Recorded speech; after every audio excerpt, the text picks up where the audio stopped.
Good morning, good afternoon, and good evening, depending upon your time zone. Thank you so much for being able to join us on this session of Sustainable Justice for Together Ensemble. My name is Freedom Kai Phillips. I am a PhD candidate here at the University of Cambridge, and I would like to introduce our esteemed co-chairs who will be taking over for the day. First is Professor Mary Claire Cordiner-Seger. She is the Leverhulme Trust Visiting Professor, a Fellow in Law and Director of Studies at Lucy Cavendish College at the University of Cambridge, and a Fellow for the Center for Energy, Environment, and Natural Resource Governance. She is also a full professor of international law at the Faculty of Environment for the University of Waterloo and Senior Director for the Center for International Sustainable Development Law. We can leave it there. We can leave it there. Our fellow co-chair is Professor Kate Larson, who is a full professor at the Carleton School of Computer Science at the University of Waterloo. She is also an affiliate of the AI Group and currently holds the University Research Chair and Pushka Palek AI Fellowship. I hand over the reins to Professor Larson and Professor Cordiner-Seger, who will co-chair this event. Thank you so much. Thank you very much as well. And thanks especially Freedom Kai for that welcome. I'm very glad to see everyone here. I saw some of you in the previous session on teaching the SDGs, and it's lovely that you have stayed with us, and welcome to everyone who is joining us anew. This is meant to be a brief overview of some of the relationships between law and justice and the other sustainable development goals.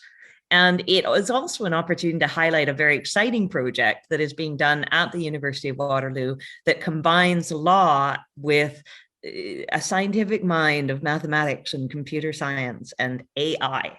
So as a future direction for the understanding of the legal imperatives to achieve the Sustainable Development Goals, it's particularly exciting.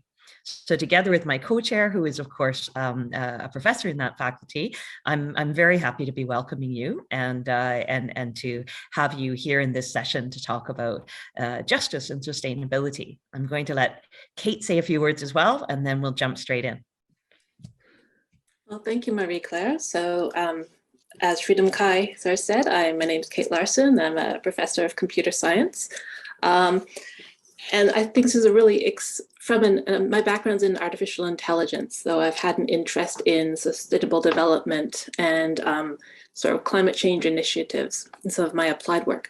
So I think this is a really interesting project that we're going to be talking about over the next 45 minutes or so, both from a legal perspective, but also technically from an AI perspective, in that there are questions that are being asked that haven't been asked in this field before, and sort of challenging sort of AI and data analysis techniques that are going to have to be developed as we go forward to try to better understand kind of what objectives we should be trying to achieve.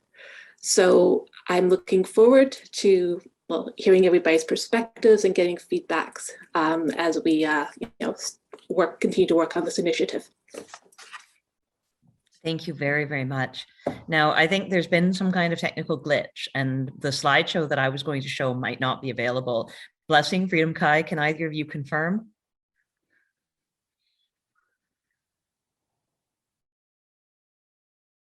You're both muted. Freedom Kai, can you confirm? Yeah, Blessing has the reins for the slide deck that you're expecting. Wonderful. Okay. Thank you then, Blessing. If you don't mind showing the next slides. I think what I'd like to just highlight is that the work that is being done right now on the links between law and the SDGs, so sort of the front end of this project, is based on a larger project that was carried out over the course of several years just prior to the pandemic, that looked at in particular how Canadian law, and indeed law around the world, can support innovations for the Sustainable Development Goals. And in particular, the project brought together international and national experts to raise awareness, build capacity, and develop legal tools to support local and national government officials, civil society, academics, and others to engage with the SDGs. So next slide, please. The way that the project worked was to be able to do an analysis of the Sustainable Development Goals from a legal perspective, and build in particular an understanding leading to a series of analytical briefs and then also educational materials of how the law can actually support more sustainable justice and the Sustainable Development Goals. So together with colleagues from universities across Canada, we put together in a series of years, actually, analysis on leading Canadian laws, good practices perhaps, that were trying their best to deliver on key targets of the Sustainable Development Goals. This was truth-checked through a series of legal roundtables that looked at laws internationally that were seeking to develop and deliver on the SDGs, and then also work to discover and put into toolkits legal and institutional practices from across Canada, provincial and federal level, and also territorial and First Nations, in terms of the contributions of Canadian law, policy, and governance to achieving different Sustainable Development Goal targets. The toolkits were background for new continuing legal education courses, which were made available online on a new platform, and also 2 national forums on the Sustainable Development Goals for Canada, one held in 2019 and then one held in 2020 online. It was actually rather fun to do the national forums, although it was a bit of a shock, as you can imagine, in 2020, because what we did was we had people gathering together. This was February, sort of just pre-pandemic lockdown, gathering together in nodes across the country, and then in like a horseshoe sort of, or the petals of a flower, all facing each other to be able to see each other as nodes online from the different universities, to share some of the innovations that had been uncovered in each province. Next slide, please. So in terms of the toolkits, we were able to look at a variety of SDGs. We looked at different laws and policies across Canada that were innovative and seeking to deliver on Sustainable Development Goal 1, ending poverty in all its forms everywhere, as well as Sustainable Development Goals 6 and, well, I'll go in order. Sustainable Development Goal 4 on ensuring inclusive and equitable quality education, and Sustainable Development Goal 6 on water and sanitation for all, as well as Sustainable Development Goal 7 on sustainable energy for all. We looked as well at Sustainable Development Goal 8, which looked especially at ways of being able to engage with people across the country in a more equitable and innovative manner. And then we looked at Sustainable Development Goals 13 and 14 and 15, which was, of course, climate change, life below water, and life on land. And the idea behind the packages that were put together, the toolkits and sets of briefings that then made themselves into continuing legal education courses, was really to inspire decision makers and also those who were pressing for better laws and policies in order to understand how the law could contribute to these different Sustainable Development Goals and could align with, in particular, innovative new ways to change our own governance systems to contribute to particular targets. I think one of the most exciting aspects of the project was engagement, and in particular, not just the lectures and expert dialogues that were held in collaboration with universities and international organizations, which gathered together more than 4,300 registrants from 130 plus countries to look at different good practices and share ideas, but also the online courses for secondary students that ended up engaging with the network of professors involved and actually doing tutorials during the lockdown, which followed soon after the project had been completed in March 2020. We also have been able to put together, based on these materials, a series of global Sustainable Development Goals careers mentorship workshops. And I'll just say that the first one, which was for empowering young women in global careers in the SDGs, we didn't put a cap on the registration. We didn't think of it. And in one weekend, 350 people had registered from over 80 countries. Now, because we wanted a small group and a real conversation, we ended up breaking the workshop into 5 different groups of 50 and then running them sort of for the course of the next two months so as not to let anyone down. But it turned into a really interesting online session. Final slide, please. So I'm going to stop here and say that building on this work, we were able to jump into a new project that looked at links between law, governance, and the Sustainable Development Goals, and then had a very unique twist. And I'm going to hand back to, I think, my co-chair, who is keeping me to time, which is why I'm racing through, and also to some of the speakers who are online here today, who should be able to take us to that next step. Thank you. Okay, thank you. You're perfectly on time. I didn't need to send you secret messages behind the scenes even. So for the rest of the session, we'll be talking about sort of the project that we are currently working on, which is the collaboration between people who are interested in sort of the legal aspects of the SDGs, as well as computer scientists.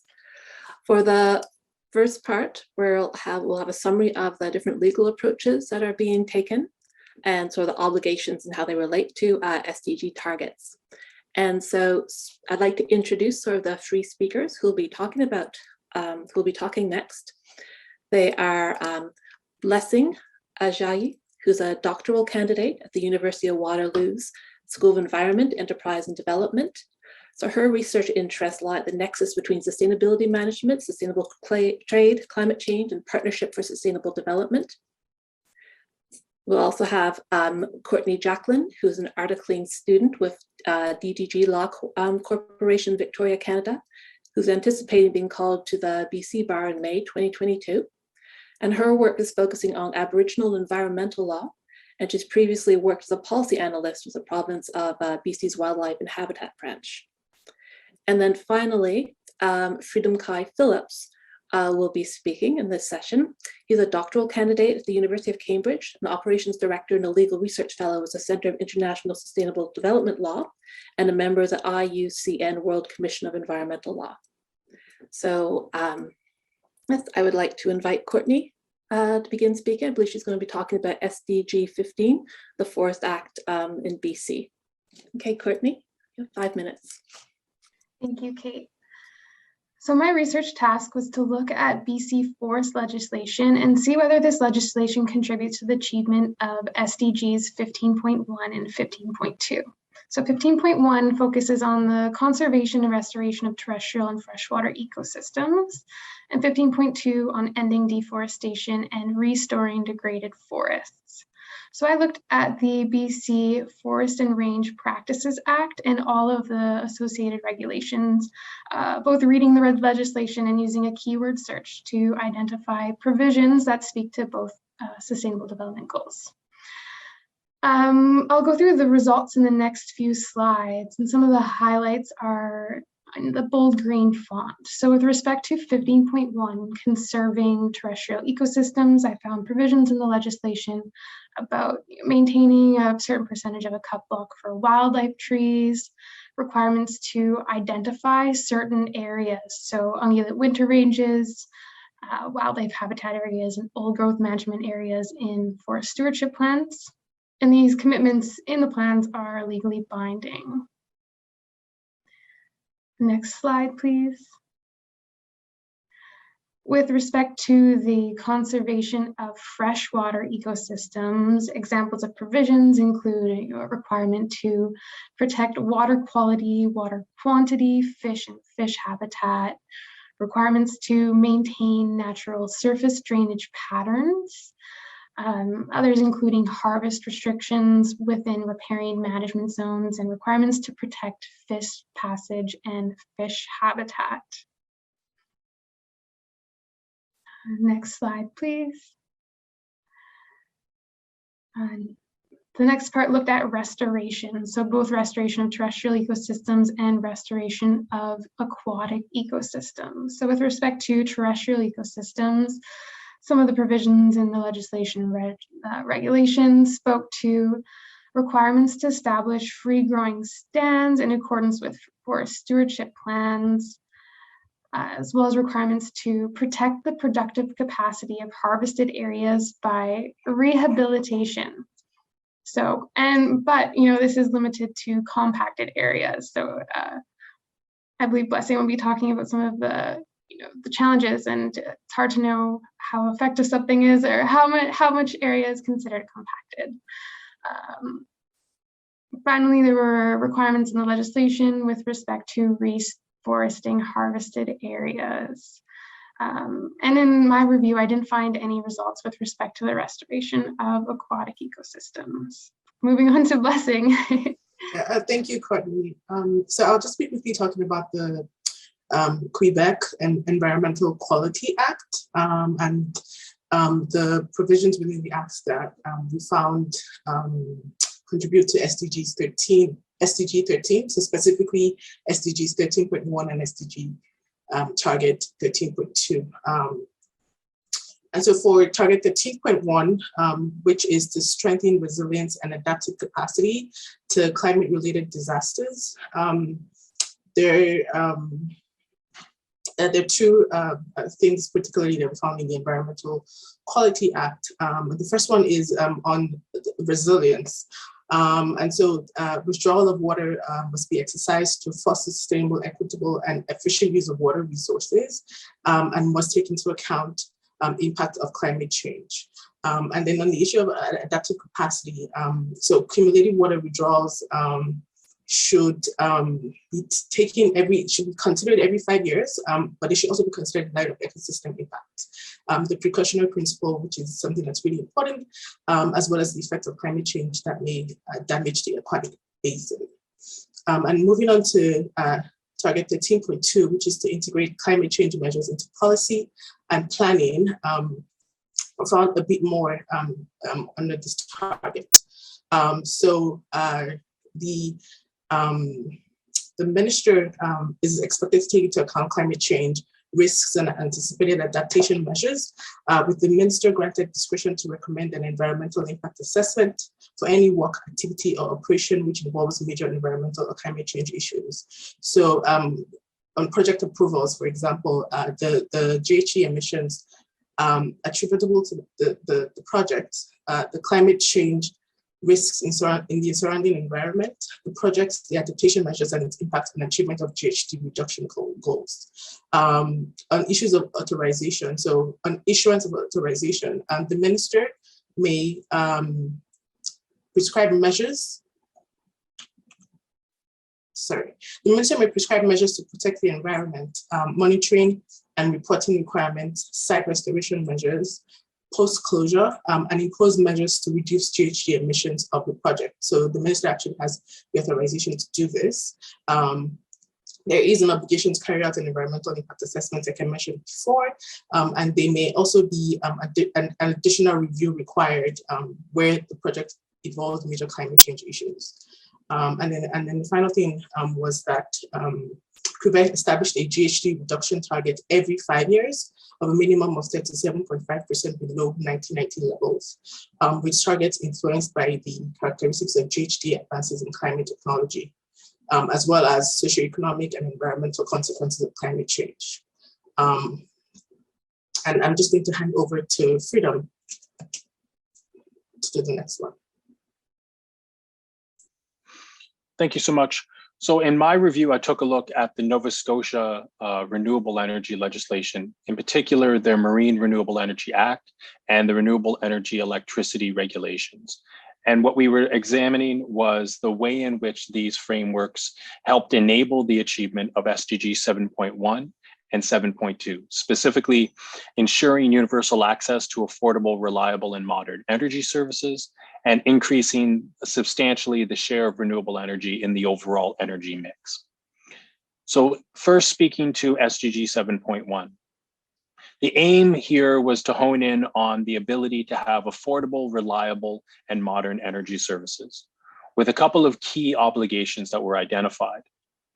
Both speaking to affordability and reliability, the acts and the respective regulations provided for the issuance of power purchasing agreements with generators, both in terms of a demonstration stage generator, as well as through feed-in tariffs for established providers. Public utilities agreed to purchase the power that was generated based on approved capacity and a 15-year term at a prescribed rate. This gave legal certainty for both the development and emerging innovative type approaches, such as tidal or wave, as well as more established generator providers, such as wind or biogas, which was outlined as elements in the Act, which described the specific forms of renewable energy that were applicable under the regulations. Next slide, please.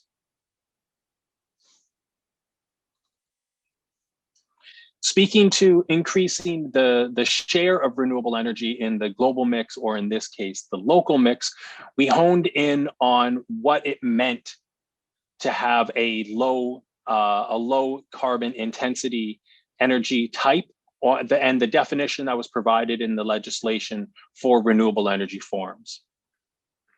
Nova Scotia also established gradually increasing amounts for the types of renewable energy that they wanted to have integrated into the energy mix. Starting from 2011 to 2012, this was 5% renewable energy that was mandated.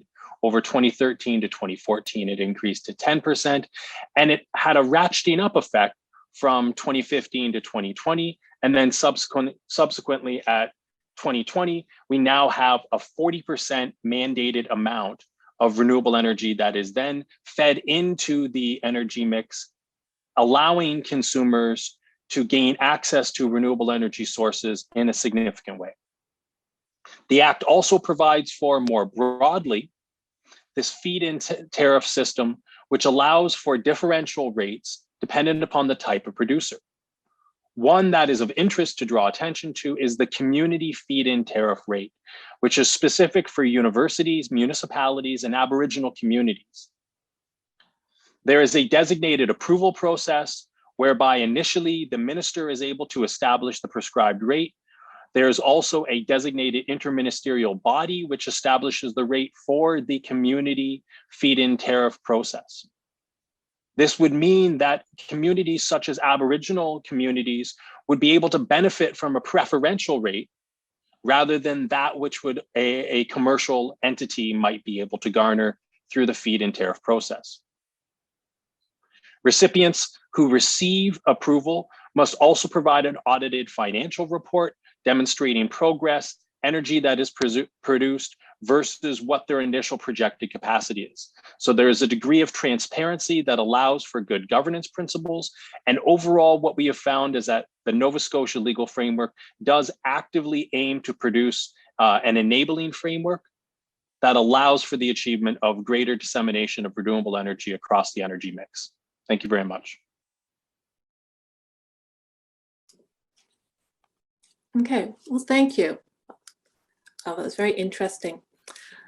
Now, the next thing on our agenda is the reflection on the SDGs and how analysis can be informative to understanding legal effectiveness. Now, I'm going to pass this over to Freedom. Okay.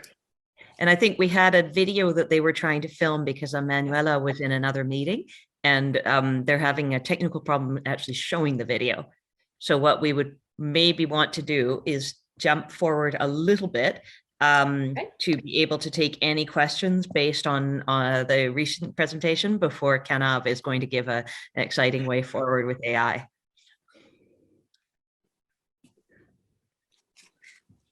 Do you want me to do the questions? Would that be helpful? That would be helpful. Sure. And I'm happy to do that actually too, because we had a session previous to this one and we had about 1 billion questions we wanted to answer and only 5 minutes in which to do it. So hopefully this will give us at least a little bit longer. So I'm hoping that if people who are listening online, and I can see we have quite a few really fascinating guests who have joined us, please could you put your questions into the chat, and then I'll invite Freedom Kai and Blessing to convey them to us. And in the meantime, I think the main question I'd like to start with already for Freedom, Blessing, and Courtney is, if there is a way to be able to understand the linkage between these Sustainable Development Goals and the targets that Canada has adopted and the laws that have been adopted at the provincial level to be able to help achieve these goals, how would we be able to assess the governance frameworks that are in place to help implement the law? So in each of the case studies that the three of you have given, it falls on institutions to actually deliver on these legal commitments in order to help us to not just achieve the actual sustainable development goal, but also, of course, to comply with the law. And I'm just wondering if each of you might be able to name one institution or governance instrument that you think is particularly key, maybe one that we would be able to look at carefully if we were trying to judge the effectiveness of the law. I would start with Courtney. And I again would like to invite anyone who is watching online to please put their questions into the chat. Thank you. So Thank you, Mary Claire. Yeah. I'm not sure if I can think of a particular framework or institutional mechanism, but one thing that does come to mind about the usefulness of this research, based on my experience as a policy analyst, is being able to point to other jurisdictions and say, this is what they're doing. Their law is achieving the sustainable development goals in some way, and then drawing that into, British Columbia or whatever other province. So in terms of the usefulness and the effect of this project, that's something that really comes to mind. Yeah, that's a great, that's actually really good to hear. I wonder if maybe the BC Forest Service might be one of the institutions that you would be able to think of who have a particular role in implementing the law. Is there some aspect of the BC Forest Service that might play a role in, for example, generating some of the management plans? Or definitely. I'm not as familiar with the BC Forest Service. BC's forestry is undergoing a huge change right now. They've just separated ministries, and I think there'll be a lot of changes coming. So opportunities to identify bodies that will be able to effectively implement these laws. So structural changes coming. Wow. So we're analyzing something that is moving. Yes. and hopefully that's also an opportunity, as you were saying, for the recommendations that come out of the project to actually be fed directly into some of the changes that are being undertaken. Yeah, I can imagine. And so then just over to Blessing and to Freedom Kai. Can you name maybe one institutional arrangement in the law that you think might be particularly key for implementation?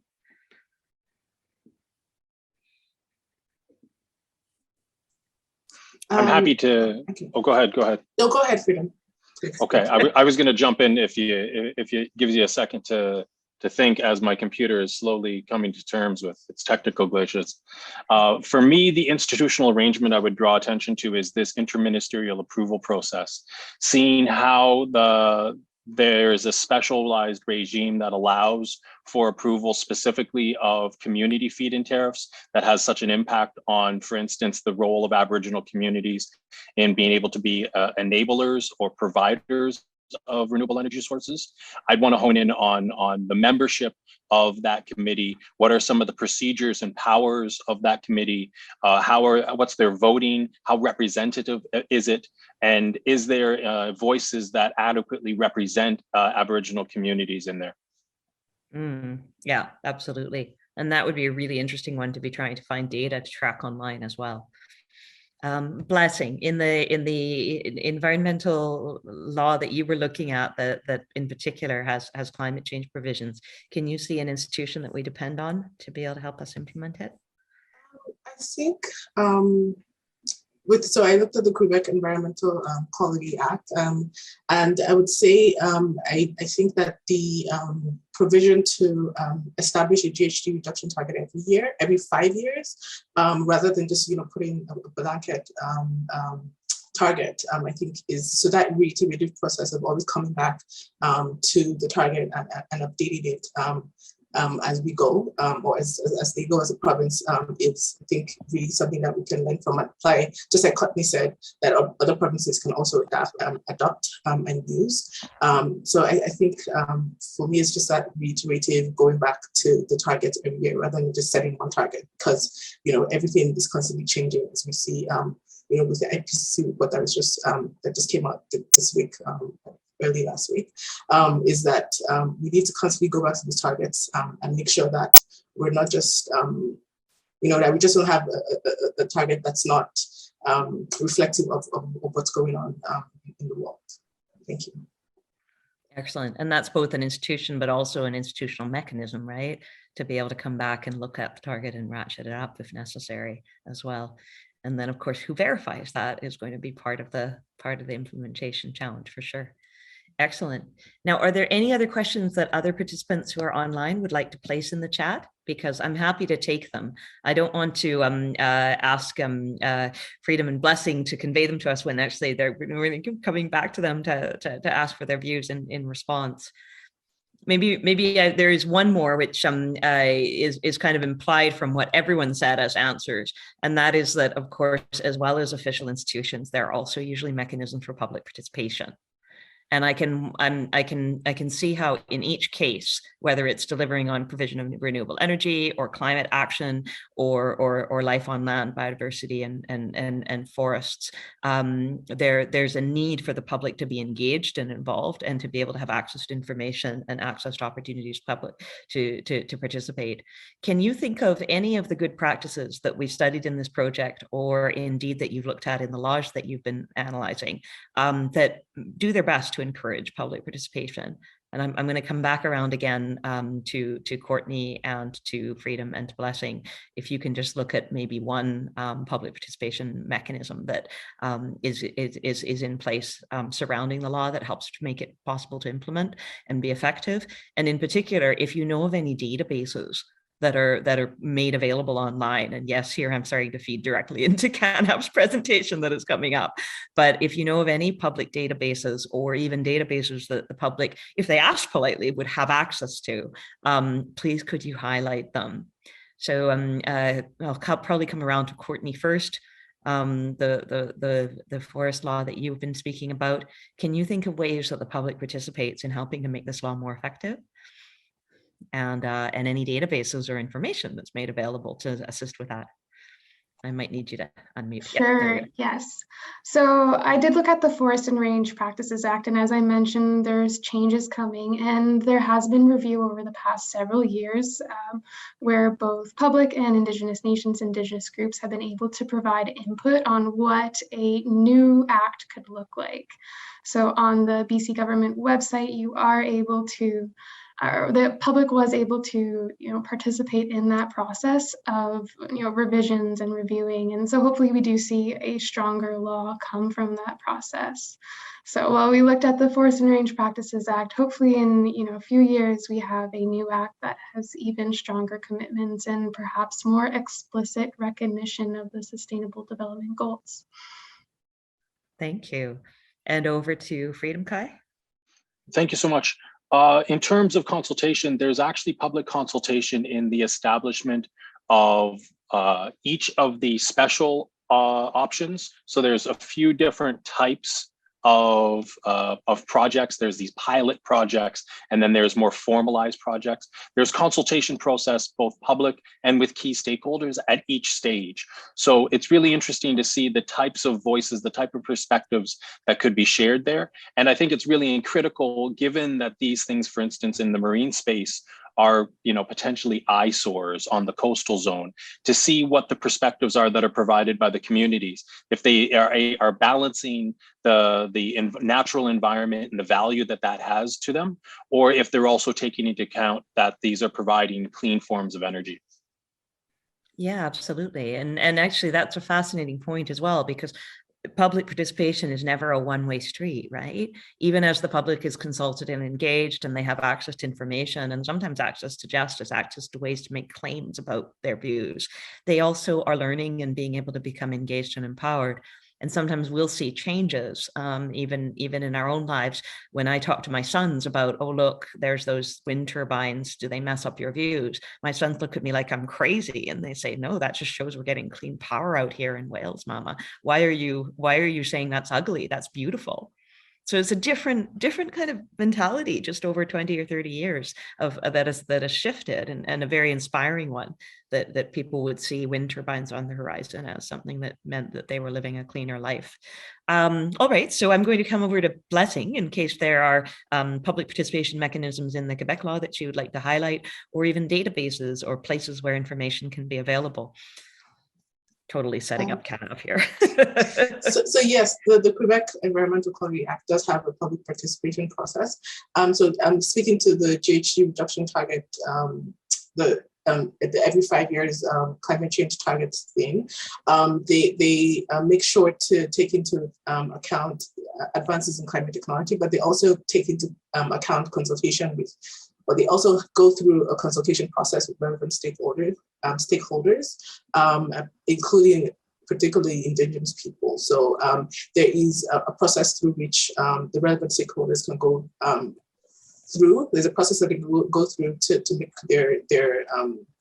their concerns and questions known during this process. So yes, the Quebec Act definitely provides public participation. But I'm not particularly aware of any databases that you can go through, but I believe that there might be something, but I'm not aware of it. Thank you. Okay, and if online people can use the Q&A or the chat function and would like to give us any ideas, we would be very, very welcome to hear your advice and your thoughts from the participants who have joined us in this workshop. So we're very welcoming to people wishing to collaborate. And indeed, I'm actually just seeing Courtney online. Any mappers looking for quality land use data for Canada will want to know of the AAFC land use time series. 2000, 2005, 2010, 2015, 2020. They're about to release a new version of the time series, and Melody Green is very happy to share the time series and make it available. She's placed the link in the chat. So thank you to Melody Green for doing that. And I'm going to turn back to Kate Larson, who's going to introduce our final presenter for today. Okay, well, thank you. So I first want to give a little bit of background as to why people who do AI research have been invited here. So we've been talking about this idea for, I guess, over a year now. I don't know where time has gone, to figure out, are there ways of sort of taking a law, understanding how it supports sort of the SDGs, and verifying whether it's effective or not. So by using kind of either AI or data-driven approaches. Now, of course, this raises lots of questions about what does it mean for a law to be effective. And I think there's probably lots more discussion sort of happening in that space. But what I'm going to do is I'm going to introduce sort of a student of mine, Kenneth Mira, who will talk a little bit about some preliminary ideas that we have where we think that artificial intelligence and data-driven approaches might be useful in sort of doing this mapping between kind of the SDGs and the law, and then the law of the actual effectiveness that we can observe sort of in the data. So I want to do a quick introduction of Kenneth. He's a master's student in the Cheriton School of Computer Science at the University of Waterloo. But in addition to that, he also has sort of an interesting background. So he was most recently served as a data scientist for the Data Science for Social Good, or Solve for Good project, and the International Water Management Institute, where he was involved on a project aimed at leveraging kind of social media discourse for disaster response. So he has, significant experience on, sort of social media analysis and some NLP, as well as sort of some background in reinforcement learning and other AI techniques, with a strong interest in the role that AI can be used to, to support sort of SDGs. So Kenneth, I'm going to turn it over to you to talk about some high-level ideas that you have about sort of directions forward. Thank you, Kate, for the introduction. Hello, everyone. It feels great to be part of this amazing discussion. We acknowledge and recognize the efforts that are being put in by lawyers, policymakers, and other practitioners in defining laws to achieve these SDG targets. And we understand that the next important step in this process is to evaluate the legal effectiveness with respect to these targets. And these efforts over time have encouraged further research in this domain and have enabled the collection and management of relevant data at a very granular level. We as CS researchers believe that we can leverage this data to develop relevant methods that support the endeavor to evaluate legal effectiveness from different perspectives. I will go over some high-level potential methods that we think can be useful. When dealing with a large repository of text documents, techniques like information retrieval and natural language processing can be useful tools. They can help us extract legal obligations mapped to SDGs and also track references to specific factors in SDG specific laws in documents such as peer-reviewed journals or management plans, other qualitative or quantitative studies, and news articles as well. Furthermore, I think we can use social media analysis, which is another tool that can help us track public sentiment and discussion around SDG-specific discourse.